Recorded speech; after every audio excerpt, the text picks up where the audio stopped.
What's up, guys? This is Steven Spikes here with the Spike Signal, and today I'm going to be going over a Kalmah song. It's called Heroes to Us. I'm going to be talking about some of the music theory behind it, some of the time signature changes, and various other things that Kalmah employs in order to give their song punch, power, and emphasis from a standpoint of music theory. So let's go ahead and get right into it, this time on the Spike Signal. So one thing I wanted to point out just really quick was that this tab says that Kalmah plays the song at 100 BPM. When I look at this song, when I listen to this song, I definitely don't think of it being played to a click of 100 BPM. I think of it being played to a click of 200 and then having all of the notes adjusted in order to give it that same speed. Because if you listen to the song, it sounds like it's played at proper speed, and it is. That's a function of the notes they're using in relation to the actual BPM itself. So whether you're thinking about it 100 or 200 BPM, it all works just so long as you have the proper interval of notes going throughout the song. So that being said, let's go ahead and get into the meat of it. This song starts off like, many metal songs, focusing pretty much entirely around the one of the minor scale, and in this case we're in C minor, we're in C standard tuning, and this song is no exception.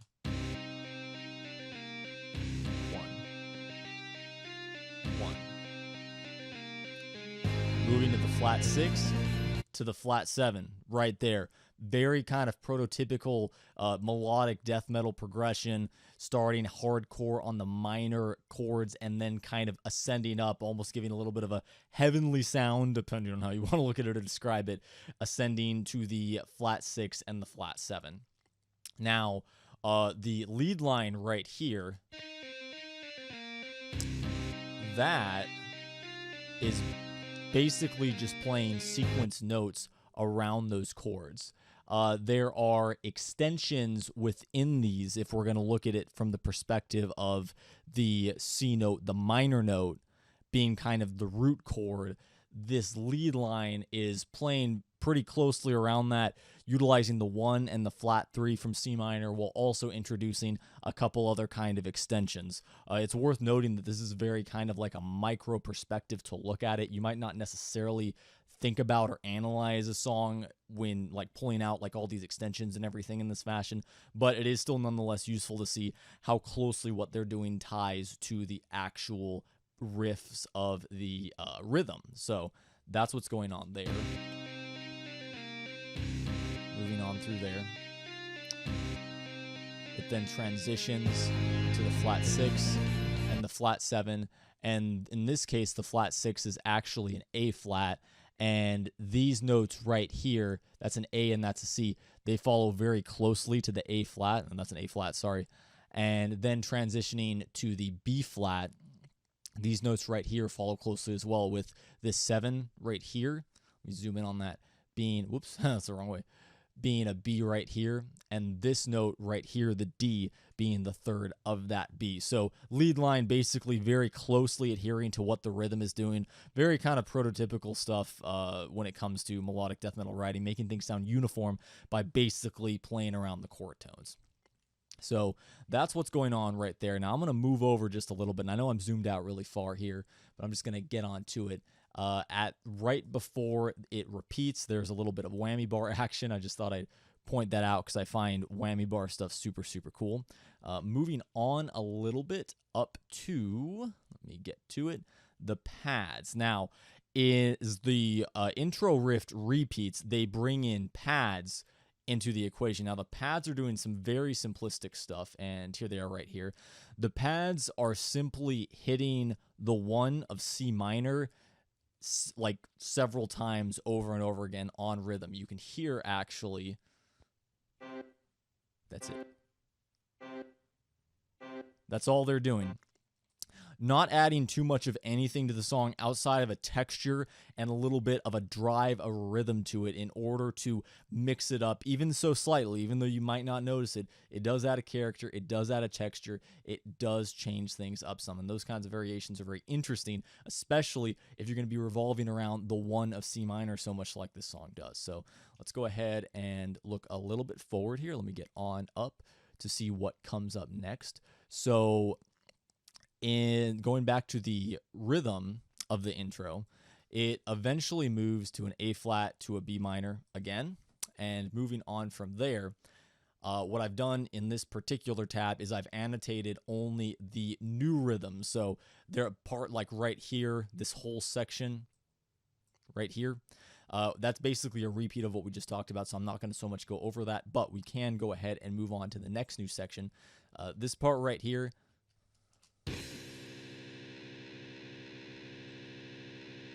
everything cuts out except the guitars. I just wanted to point out we have an interesting, at least from what this tab is notating, an interesting time signature change to 15/16.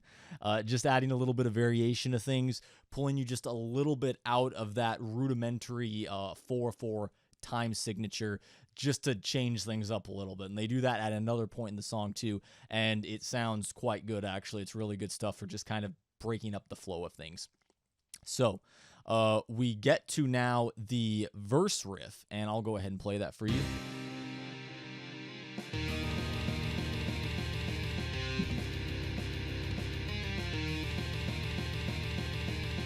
Very fast, very powerful. They are actually harmonizing these rhythm guitars right here. Let's go ahead and just talk about that a little bit. So I would interpret the first measure of the verse as a C minor, and I would then interpret the second measure of the verse as a flat 3, the E flat 3 to be specific. I'm doing that primarily because not only of the rhythm guitar down here, you see these pedal tones kind of indicative of the one sound, in this case of the C minor sound, but also the bass line, as can be seen right here. Actually, it's just a little further down. There we are. That's the C. Then it goes to the A flat, to the flat 3. So that's kind of showing where we're at, and as you can see here, it actually goes back and forth from the 1 to the flat 3 to the 1 over and over again on the bass line. We're kind of be interpreting the chords and the chord implications from that standpoint for this. So let's go ahead and back up to the guitar and see what is going on here.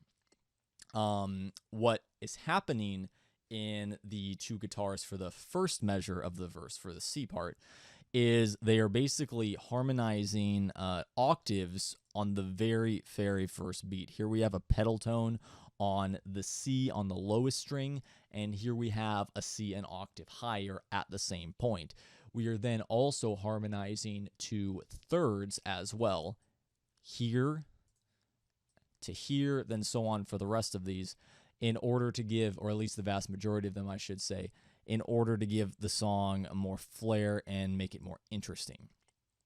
What then happens is that if we're again analyzing this, the second measure of the first verse, from the perspective of a flat 3, from an E flat being the flat 3, we can then go ahead and look at this as basically harmonizing.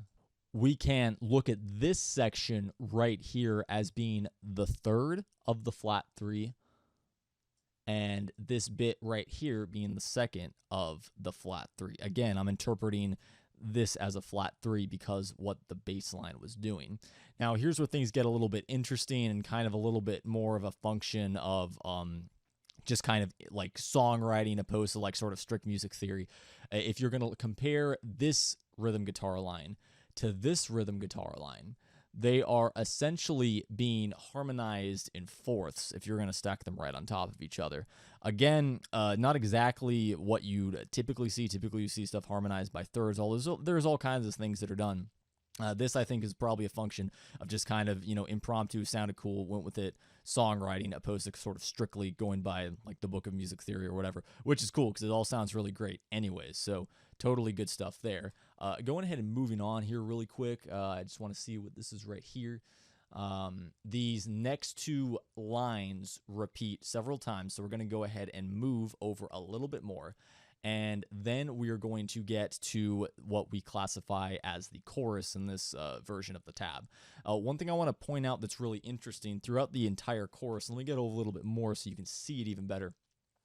The strong notes, if you would, or whatever, essentially come on the and, or the if you're going to look at it from the standpoint of how it's done here at 100 BPM with this being a 16th note. They basically come on the last beat of the prior measure. So I'll go ahead and play that for you real quick.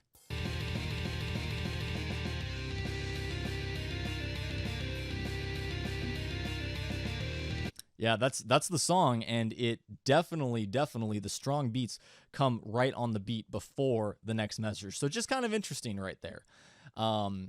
The chorus and lead sections, I think, are pretty sweet. They're not overly complicated. In fact, there's not too much to talk about from a music theory standpoint.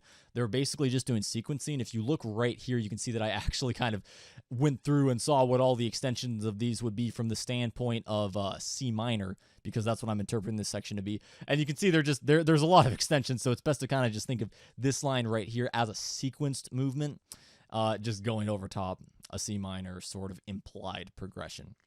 I just want to make sure the bass isn't doing anything different. The bass is following that right along too, right on C for 2 measures. Let's go ahead and go back up and see what the lead lines are doing. Still sequencing. Just going to check the pads really quick. I don't think they're doing much, and it looks like they're not. So then after the first 2 measures of the chorus, we then move to the 3rd measure of the chorus.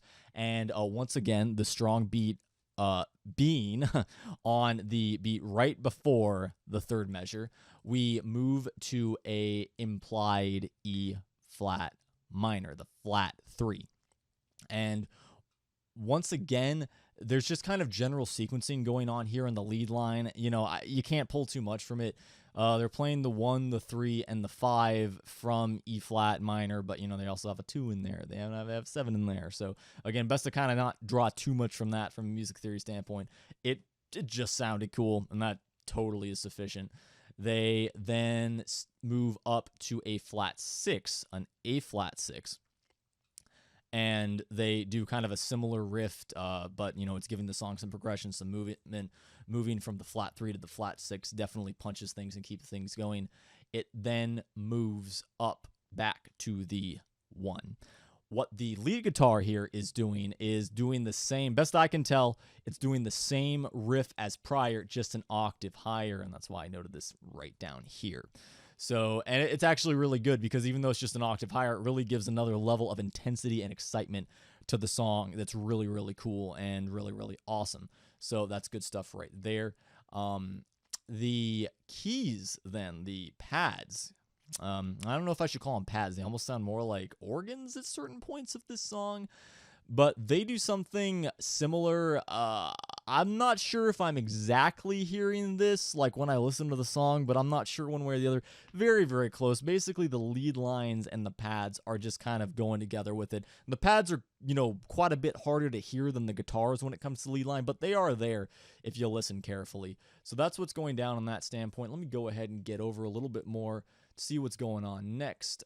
Next, we have the guitars harmonize. Now, this enters in at, I believe, the last 2 measures. Yeah, so in the last 2 measures of the chorus, the guitars, I hear them harmonizing in the song, unless it's something else very akin to the guitars harmonizing. That's not noted out in this tab, but best I can tell, the guitars are probably harmonizing to a 3rd. And again, that's just the last 2 measures of the chorus. And it's cool because once you get to the end of this, you've done a few things to keep the same chorus line interesting. Number 1, you've gone up an octave.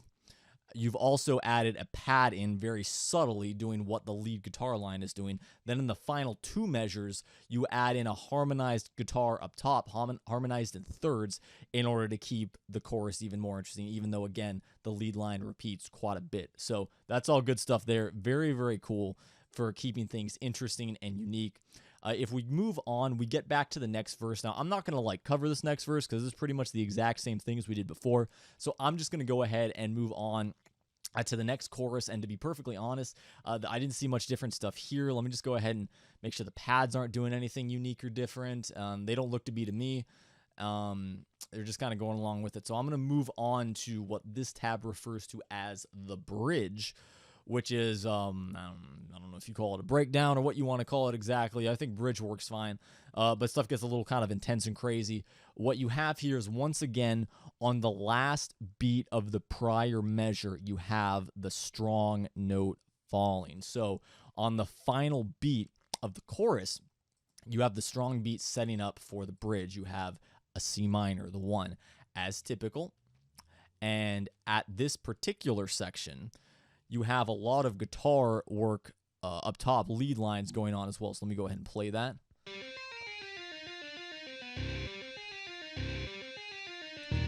So that lead line, it kind of continues on throughout this next little bit.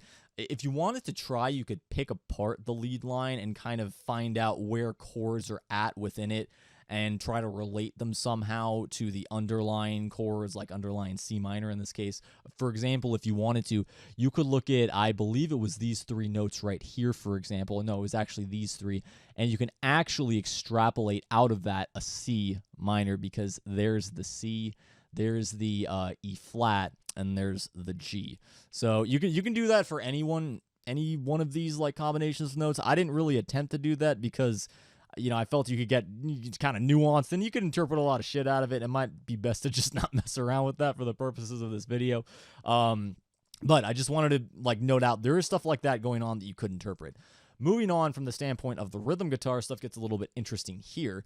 So the C harmonic minor scale is employed in order to give the song a lot of edge, a lot of bite, and a lot of intensity as they tremolo their way across this bridge. So let's go ahead and listen to it. I'll start it right back from the very beginning of the bridge.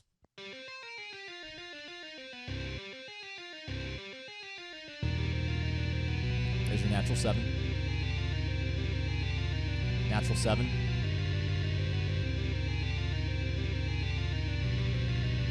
Natural 7. So, if you're going to look at that from a standpoint of implied chords, you would see that what is being implied here, and this, I'm also bringing in what the bass is doing here as well. It's very important to factor that in this perspective, so just keep that in mind as I sort of talk about this. You're going to go ahead and come up with a flat 3 for the very first chord, first measure, first chord. It's then right here going to move what I would say would be a B diminished sound. And I say that because this B, typically in the key of C minor, the B is flatted.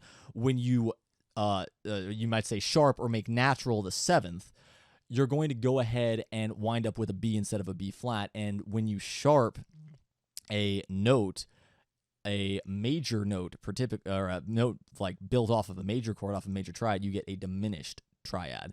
So that's why you get a B diminished right here, and I've noted it as such. You then kind of move along. You get a few different things here. I interpret this section all as a C minor, and they move around a little bit. You have the 1 of the C minor, you have the flat 3 of the C minor, you have a 2 of a C minor, and it kind of moves back and forth like that. You go back to the B diminished sound, to the flat diminished 5th, if you would. You then move up to a G, and what you get here,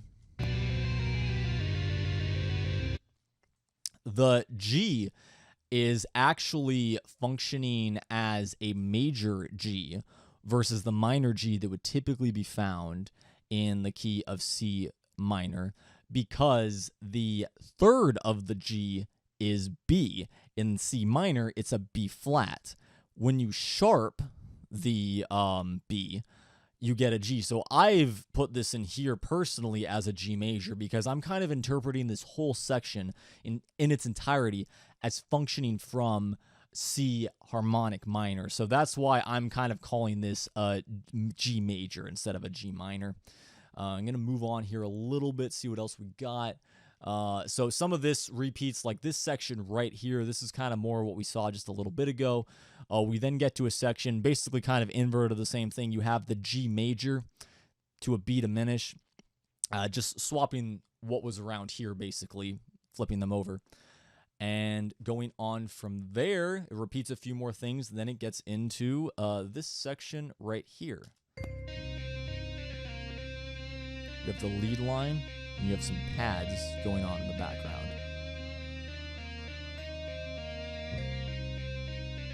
So in this tab, the pads are incredibly quiet, and they're extremely quiet in the song too, so it makes sense that they're kind of tuned this, or volumed this lowly for this part. But basically, you resume the lead riff, and then on top of that, you introduce the pads. Now, in the tab, they have this strange thing called music box, which is like that, like kind of bell type sound. I don't know so much about that, but you can see right here the pads are following a progression themselves. They're going from the 1, staying on the 1 for 2 measures, right here, flat 3, holding on the flat 3, going to the 1, the 2, the flat 3, the 4, the flat 6, to the flat 7 to really pull it, and then go into the next heavy part. So again, you know, not like any of this is terribly complicated, but you can see the sort of logic of slowly building up from the 1 to the flat 3 upwards with these subtly placed very, very low and quiet pads, slowly building up to the next heavy part. And let's go ahead and look at that part right now. Let me just pull on up here to see what's going on. So in this case, the pads are still going on right here, and they're doing kind of some interesting stuff. I kind of checked out the music theory, but there's a lot of stuff going on. I don't know that it conforms specifically to any kind of chord progression per se, but it sounds cool nonetheless. And the rhythm guitars in this point are basically just like playing chords along with it, palm muted chords. So let's just go ahead and give a quick listen to this and see what's going on. That almost like flute sound in the tab. So yeah, what those pads are doing, they don't really conform to the chords going on, whether they be a C chord or a or an E flat chord or an F chord, F minor chord. But they are there. They add some texture to the song, and best I can tell, they sound fairly. The pads in this tab sound fairly correct. So that should be all good there. They continue on. It's an interesting pad line, that's for sure. All right. So now what happens is the guitars come back, and what they do is pretty cool. They start out on the C minor, implying a C minor. Then what they do after the first measure is the rhythm guitars actually hit the open highest 3 notes just to give a little bit of texture and edge to the song. And you can actually hear that in the actual song. You hear this higher, basically, C chord with inversions in it because they hit the top 3 notes. And what the guitars are doing down here are basically lines that, again, don't exactly conform to the chords, or logically conform, I should say, to the chords that are being played underneath them. But the 2 lead lines themselves, at the very least, are harmonized in thirds.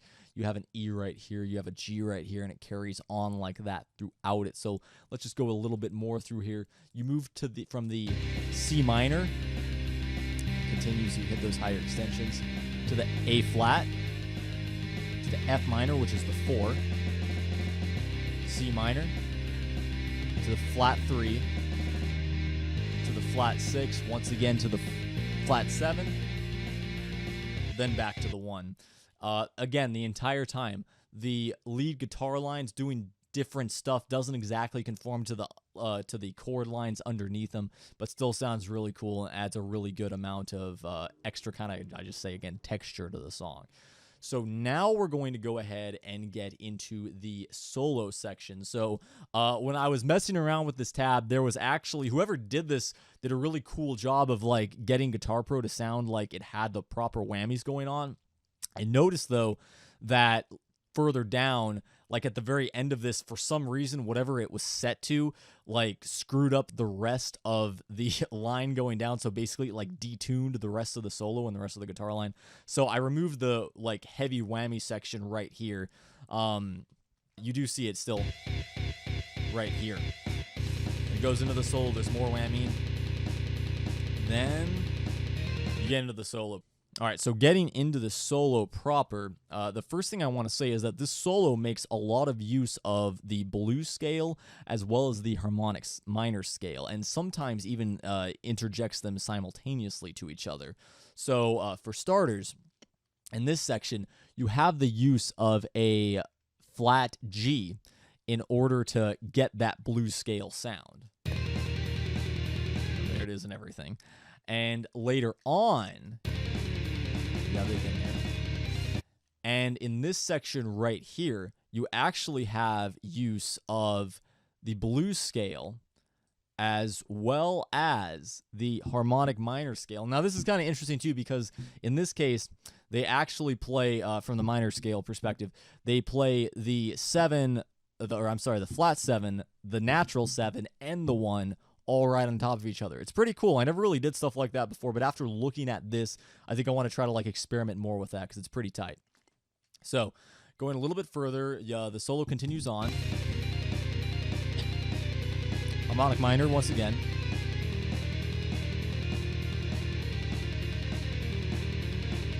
And there you go. It's worth noting, rhythmically speaking, it's pretty cool. This is all triplets right here to really give the song a different feel and a different kind of edge and intensity to it than the rest of it. The bass line as well as the drums are all playing triplets here, despite the lead lines.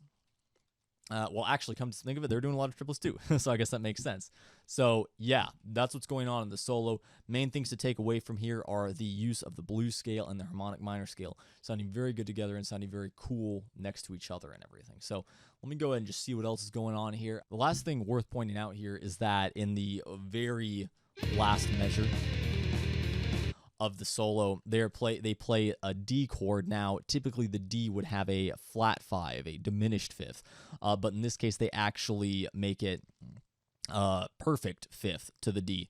So what that does basically is it takes the song out of key a little bit, adds a little more grit and edge and bite to it for this very last part of the solo. That's it. Then you have this little kind of solo outro right here with a lot of whammy going on. Once again, I removed that part because it was screwing up the rest of the song. Then you go ahead and one more time, and Hereos repeat the main riff with very low scream. Obviously, that's not here, but it is in the song. It adds some really nice intensity to it. The pads come back, and you can hear them very loudly and clearly now.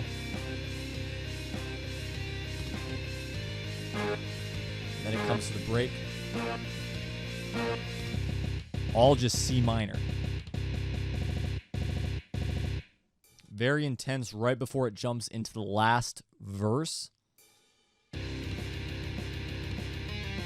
Which so on gives way to the last bridge. Again, bringing that riff back, that lead line back. Using the harmonic minor scale once again. Moving all the way to the very end of the song where there is kind of a cool little outro line, once again based off of the C minor, the 1 chord, where you have these guitars just kind of descending down. I'll start at 2 measures back.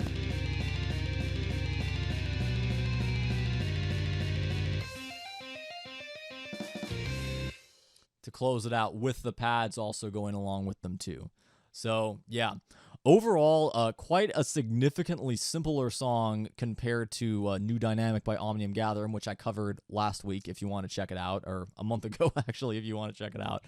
But it still has just the same amount of intensity and just the amount of like awesome drive and sickness as the Omnium Gatherum song has. So it really goes to show that with using like, kind of a few tricks like harmonizations and kind of overlaying stuff with similar pads, you can get a lot of mileage out of overall the same music, the same written music and same movements. Even though you have not like a ton of like different separate riffs and everything. So that's pretty good stuff right there. Guys, if you liked this episode of the Spike Signal where I talked about some music theory, go ahead and do all that shit that the YouTube algorithm likes if you want to. If not, that's fine. Just do your thing. Go ahead and check me out on my social medias if you want to as well. And I got some music coming soon, some actual music on Spotify and all that good shit for you to check out. I just have to get some of the artwork figured out for it. And I am working right now on my very first album as well. It's going to take a little more time, but slowly but surely it's going to be getting there. So check out some of my other stuff if you're interested. If not, that's fine. And I'll see you next time right here on the Spike Signal.